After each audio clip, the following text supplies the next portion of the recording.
Assalamualaikum warahmatullahi wabarakatuh dan salam sejahtera kepada semua rakyat Malaysia. Hari ini daripada laporan yang dibuat oleh PDRM semalam sebanyak 816 sekatan jalan raya di seluruh negara telah pun dilakukan dan pemeriksaan telah pun dilakukan terhadap 585,250 kenderaan.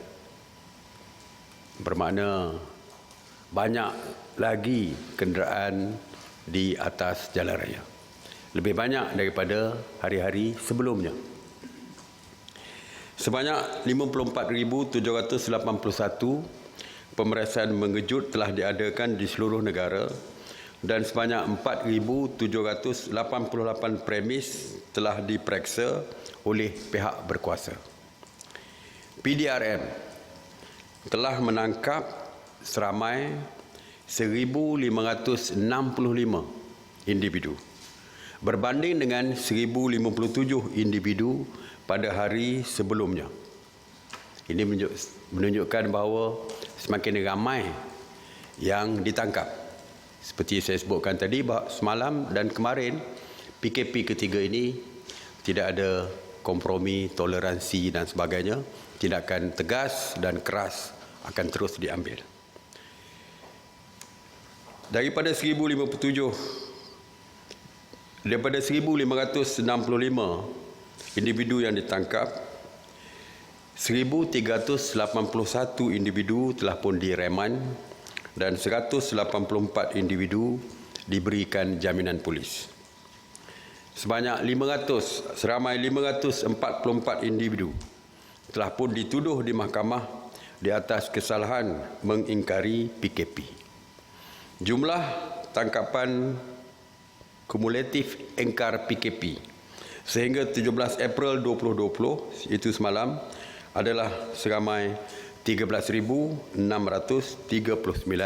individu. Oleh kerana PKP 3, tindakan lebih keras dan sebagainya akan diambil dan kita menjangka mungkin ada yang berura-ura, saya tak kata ada, yang berura-ura untuk pulang ke kampung, menyambut puasa dan sebagainya, pihak polis akan menambahkan sekatan jalan raya sama ada di ibu negara atau di mana saja bagi memastikan kawalan dapat kita pertingkatkan.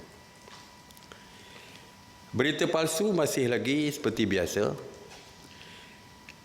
Sehingga 18 April, SKMM dan PDRM telah membuka sebanyak 220 kertas siasatan, iaitu berita palsu yang berkaitan dengan COVID-19 ini. Daripada jumlah tersebut, sebanyak 152 masih di dalam siasatan, manakala 24 kes telah didakwa di mahkamah dan 13 telah mengaku salah. 11 orang telah diberikan notis amaran, manakala 32 telah dibebaskan tanpa tindakan. Isu penerbangan. Seperti yang kita sedia maklum bahawa sebenarnya hari ini MOT, Kementerian Pengangkutan, telah pun memaklumkan bahawa penerbangan domestik dalam negeri di Semenanjung tiada penerbangan yang beroperasi. Walaupun untuk Sabah dan Sarawak, seperti yang diumumkan oleh Menteri Pengangkutan bahawa terdapat penerbangan ke Sabah dan Sarawak iaitu 1 kali dalam seminggu. Ramai yang mengatakan kenapa kita boleh membenarkan.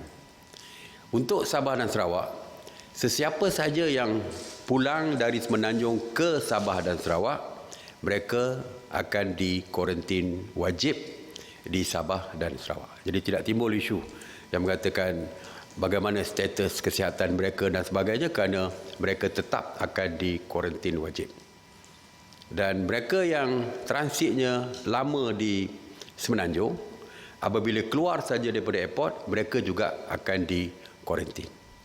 Termasuk mereka daripada Sabah dan Sarawak. Jadi apabila sampai saja ke Sabah dan Sarawak, maknanya penumpang-penumpang ini sama ada telah pun di kuarantin di Semenanjung, dan jika tidak di kuarantin di Semenanjung, mereka tetap akan di kuarantin di Sabah dan Sarawak.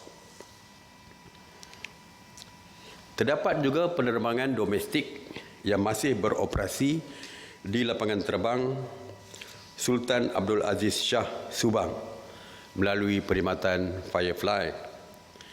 Semalam difahamkan seramai 479 penumpang menggunakan lapangan terbang berkenaan.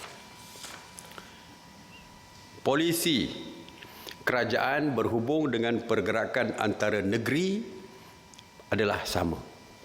Sama ada melalui jalan darat, melalui udara, ataupun melalui laut sekalipun. Jadi, penumpang-penumpang yang ingin menggunakan penerbangan juga SOP-nya sama dengan mereka yang menggunakan jalan darat, iaitu di dalam kes-kes kecemasan sahaja yang kita benarkan. Misalnya, keluarga sakit dan sebagainya yang perlu disegerakan. Tetapi seperti juga di dalam SOP kita di darat, iaitu mereka mesti mendapatkan kebenaran daripada pihak polis untuk membolehkan perjalanan mereka. Jadi mereka boleh naik apa saja, tetapi mereka tetap mesti mendapatkan kebenaran daripada pihak polis.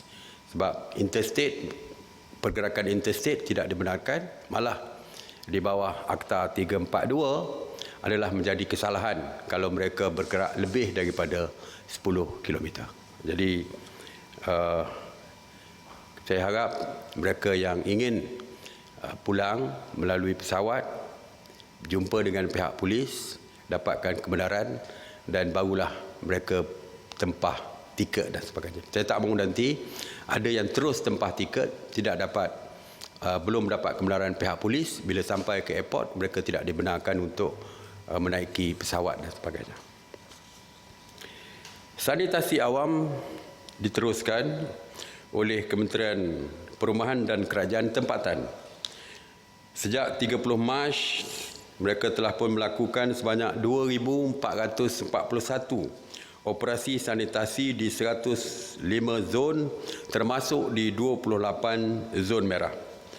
Antara kawasan yang disanitasi adalah 1,669 bangunan kerajaan, 1,009 tempat awam, 1,031 pusat perniagaan dan 191 pasaraya.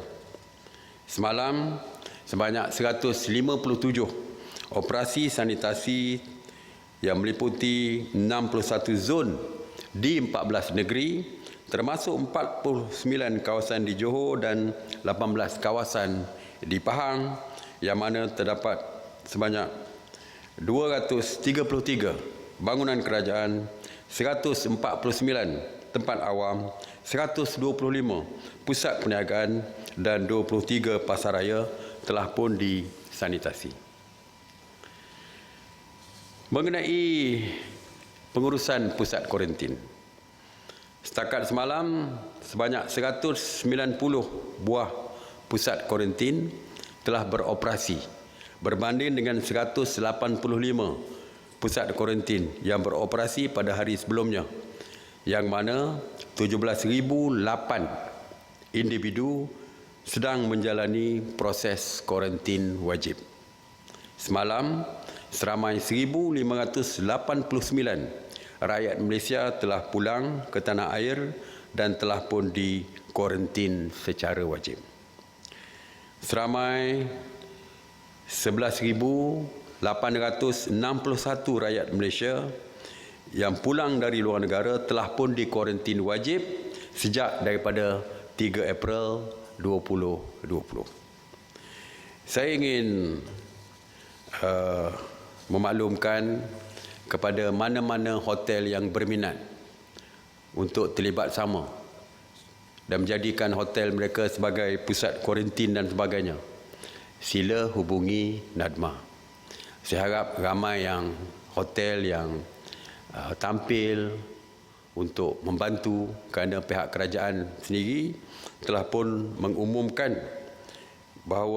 mengumumkan tentang pengecualian cukai SST kepada semua hotel di negara kita. Jadi saya harap pihak hotel boleh bekerjasama dengan pihak kerajaan, membantu kerajaan di dalam soal pusat kuarantin ini dan hubungi pihak NADMA ataupun Kementerian Pelancongan.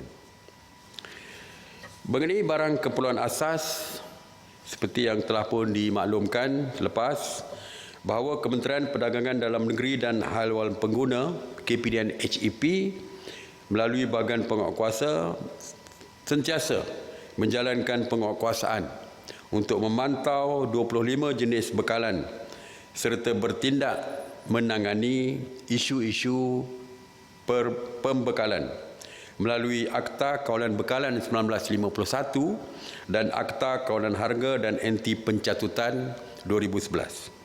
Semalam, penguatkuasa KPDN HEP telah membuat pemantauan harian di 1021 premis perniagaan, termasuk 785 peruncit, 205 pemborong dan penghilang, 31 penghilang.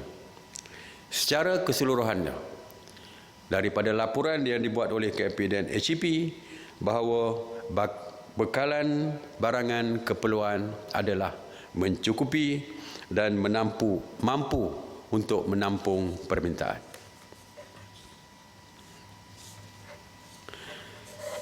Kerajaan berharap pihak pengeluar, pengedar, pemborong dan peruncit sentiasa memberikan kerjasama kepada kerajaan bukan sahaja dalam memastikan bekalan mencukupi, tetapi dengan juga tidak menaikkan harga sesuka hati. Tuan-tuan dan puan-puan, sekarang bulan April dan selepas ini bulan Mei dan bulan Jun, kemungkinan banyak mesyuarat agung yang akan dilakukan. Syarikat, koperasi, persatuan dan sebagainya mungkin akan mengadakan mesyuarat agung mereka. Mesyuarat yang bermesyuarat pagi ini, yang bersidang hari ini, telah pun memutuskan bahawa semua syarikat, koperasi, persatuan serta pertubuhan supaya menangguhkan mesyuarat agung tahunan mereka sehingga tarikh yang ditetapkan dan dinasihatkan oleh KKM dan Kementerian Kesihatan Malaysia. Walau bagaimanapun, jika ada yang ingin meneruskan mesyuarat agung, mereka dibenarkan untuk mengadakan mesyuarat agung secara dalam talian seperti video conferencing dan sebagainya. Tujuan kita adalah untuk mengelakkan perkumpulan yang ramai untuk mesyuarat agung ini. Jadi saya harap kita dapat tuan-tuan dan puan-puan tangguhkan mesyuarat tersebut sehingga tarikh yang dimaklumkan oleh pihak kerajaan. Terima kasih sekali lagi. Seperti biasa, nasihat saya terus kekal di rumah bagi menjaga keselamatan diri, keluarga dan masyarakat. Stay home, stay safe. Saya buka kepada soalan. Sri Faizal dari Bernama. Semalam tular di media sosial berkaitan ada kenamaan dan berpangkat yang telah pergi buat ziarah dan lawatan di beberapa tempat hingga menimbulkan masyarakat ingin tahu apa kesan dan tindakan sehingga mereka ini dilihat melanggar PKP. Satu. Soalan kedua, selepas PKP ini berakhir, dijangka berakhir atau bersambung, namun syarikat penerbangan telah membuat iklan untuk membeli tiket. Mungkin ada nasihat kepada airlines. Untuk sesiapa saja, saya dah sebutkan, tiada siapa yang boleh mengatasi undang-undang. Itu asasnya. Jadi saya difahamkan sudah ada laporan-laporan polis yang telah pun dilakukan. Jadi oleh itu kita serahkanlah kepada pihak polis untuk meneruskan tindakan. Ya. Dan yang kedua, ada syarikat penerbangan yang mengiklankan jualan tiket untuk akan datang ini. Jadi saya berharap pihak penerbangan mana-mana pun mereka hanya boleh beroperasi apabila dibenarkan oleh pihak kerajaan. Jadi walaupun mereka jual, tetapi dari segi operasi mereka akan ditentukan oleh kerajaan. Kalau PKP ini tamat sekalipun, seperti saya dah sebutkan bahawa ada SOP-SOP tertentu yang akan kita perkenakan. Bukan maknanya bila bila PKP tamat, katakan 28 bulan tamat, contohlah, saya pun tak tahu sama ada nak sambung atau tidak, kita tidak tahu lagi. Katakan tamat, bukan maknanya besok terus boleh bebas seperti hari-hari biasa sebelumnya. Mesti ada lagi SOP-SOP tertentu yang akan diperkenalkan oleh pihak kerajaan. Jadi kalau syarikat ini dah mula nak jual, kalau sampai tarikh itu pihak kerajaan tidak membenarkan, maka kita tidak akan membenarkan. Ya. Datuk Seri, saya Syabiah bernama. Datuk Seri, macam Datuk Seri cakap tadi, setiap hari jumlah kenderaan semakin meningkat, terutamanya semalam. So, adakah disebabkan kes COVID meningkat melebihi kes positif, menyebabkan rakyat ataupun orang ramai ambil mudah tentang perkara ini? Jadi, apakah nasihat ataupun peringatan untuk mereka yang masih berdegil ini? Dan soalan kedua saya mengenai persidangan Dewan Rakyat. Adakah perkara ini dibincangkan di meeting hari ini dan apakah SOP yang telah ditetapkan? Dewan Rakyat. Dewan Rakyat Parlimen. Dan mengenai dengan yang kuarantin, ada tak cadangan untuk yang persendirian mereka menanggung sendiri perbelanjaan? Okey, dari segi sikap orang ramai, saya dah terangkan bahawa selagi PKP ini tidak ditamatkan, perintahnya dan hukumannya dari segi akta terus berjalan seperti biasa. Setakat hari ini kita boleh ucapkan tahniah kepada Kementerian Kesihatan dan juga pihak polis, PDRM, ATM dan sebagainya, semua pihak yang terlibat, kerana melalui PKP, melalui approach yang dibuat oleh Kementerian Kesihatan, kita telah pun berjaya mengurangkan COVID positif ini, ya, kepada pesakit atau kepada rakyat kita. Tetapi ianya belum lagi berakhir. Ya, betul, semalam ada 86 kalau saya silap saya. Ini merupakan satu perkembangan yang amat baik. Sudah 2 hari kita kurang daripada 100. Tapi selepas hari pertama kurang pada 100, the next day jadi 100 lebih. Dan semalam kurang pada 100. Maknanya kita belum sifar lagi dari segi COVID positif di dalam negara kita, walaupun kita telah pun menunjukkan kejayaan. Jadi lebih, kalau kita dah nampak kejayaan hasil daripada PKP yang kita perkenalkan, maka kita sepatutnya membantu kerajaan untuk memastikan sifar COVID positif ini berdasarkan kepada peraturan-peraturan dan perintah-perintah kawalan yang kita perkenalkan. Maknanya kalau itulah salah satu punca selain daripada Kementerian Kesihatan, puncanya kerana mengawal pergerakan, sepatutnya kita terus tidak melakukan pergerakan untuk pastikan akhirnya kita sifar COVID positif dan kita boleh tamatkan PKP ini. Sebab itu bila Tan Sri IGP, Ketua Polis Negara, memberi amaran bahawa kalau rakyat masih engkar, mungkin PKP ini akan terus disambungkan sampai bulan Jun, Julai dan sebagainya. Itu adalah ingatan kepada kita, rakyat. Jadi sebab itu saya katakan bahawa jangan kita terlalu yakin oleh kerana sudah berkurangan, maka kita langgar segala perintah PKP. Kerana kalau dengan pelanggaran itu menyebabkan berlakunya, merebaknya semula virus ini, akhirnya PKP mungkin tidak dapat kita tamatkan. Saya percaya ramai yang berdoa di luar sana, rakyat di luar sana berdoa supaya PKP ini dapat segera ditamatkan supaya kita boleh kembali hidup seperti biasa. Tetapi tetap bergantung kepada tuan-tuan dan puan-puan. Kalau terus berdegil keluar seperti biasa, akhirnya kita tak mampu untuk menamatkan PKP ini dengan cepat. Ya. Dewan Rakyat, Kabinet akan bincangkan, bukan komiti akan bincangkan, bukan jawatan kuasa saya. Alright. Okey, syukur Datuk Seri. Okey, kita lihat sekarang ni internet memainkan peranan yang penting lah, terutama kepada pelajar, ibu bapa di mana diorang melakukan PNP online, terutama kepada kawasan luar bandar. Jadi, ada tak kerajaan memikirkan satu cara di mana kalau orang telco nak pasang internet di rumah, ada tak diorang ada kelonggaran khas ataupun SOP yang perlu dilakukan kepada mereka? Sebab kita lihat macam ada satu kes yang dilaporkan di Singapura, ada yang positif COVID membabitkan orang yang masang internet ni. Jadi, adakah kerajaan akan memberi kelonggaran khas tersebut?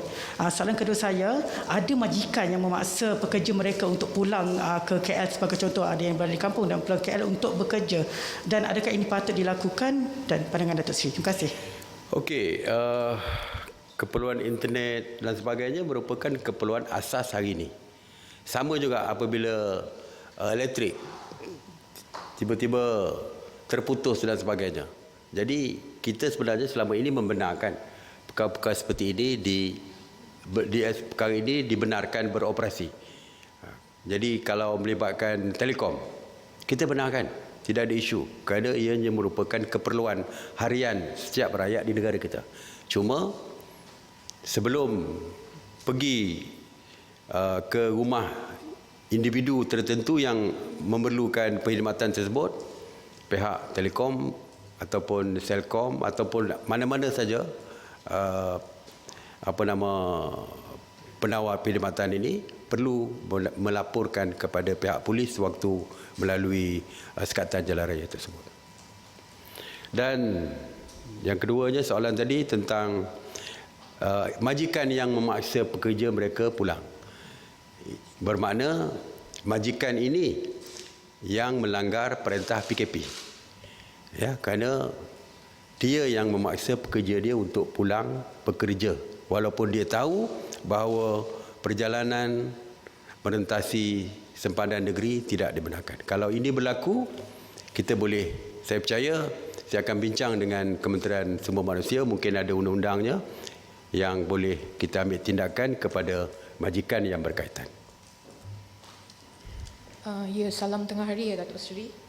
Mengenai situasi COVID di Singapura yang kita dapat lihat peningkatan kes positif membimbangkan. So saya ada dua soalan ya.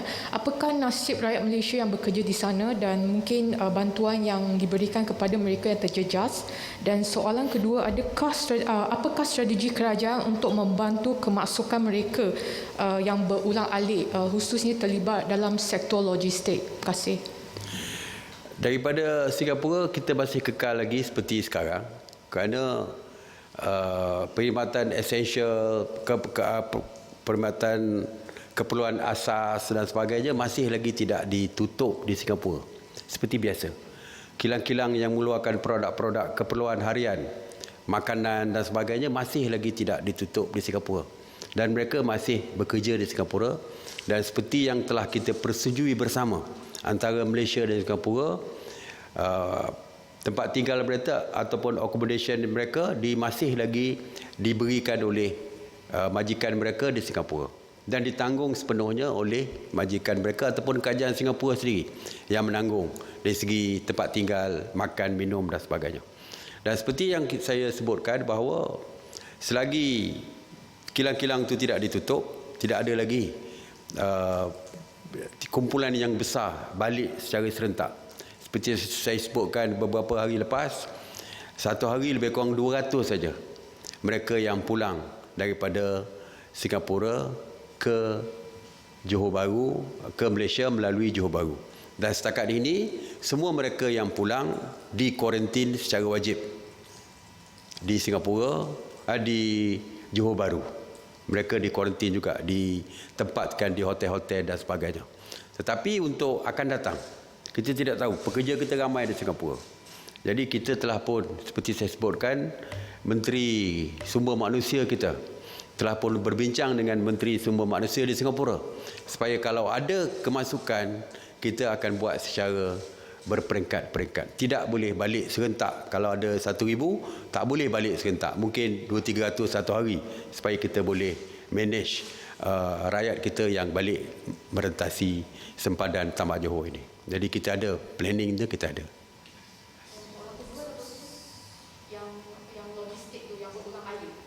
Yang berulang-alik memang kita ada SOP dia, iaitu mereka mesti melalui saringan kesihatan apabila mereka keluar dan masuk ke Singapura. Di Singapura mereka akan diberikan saringan kesihatan tersebut. Datuk Seri, macam untuk yang dari luar negara akan dikuarantin wajib. Bagaimana pula dengan proses pekerja ataupun kru offshore, dan bila sampai dan ataupun bersahur di Port Klang, adakah saringan akan dibuat oleh KKM dan tempat kuarantin akan disediakan oleh NADMA ke macam mana proses tu? Semua yang masuk ke dalam negara kita mesti dikuarantin. Jadi itu polisi dia. Yang masuk ke negara, sama ada daripada laut, daripada udara, daripada darat sekalipun, akan dikuarantin. Kalau Singapura melalui darat pun kita kuarantin. Mana dari segi polisi kita, sesiapa saja rakyat kita yang pulang akan dikuarantin. Okey. Terima kasih. Assalamualaikum warahmatullahi wabarakatuh.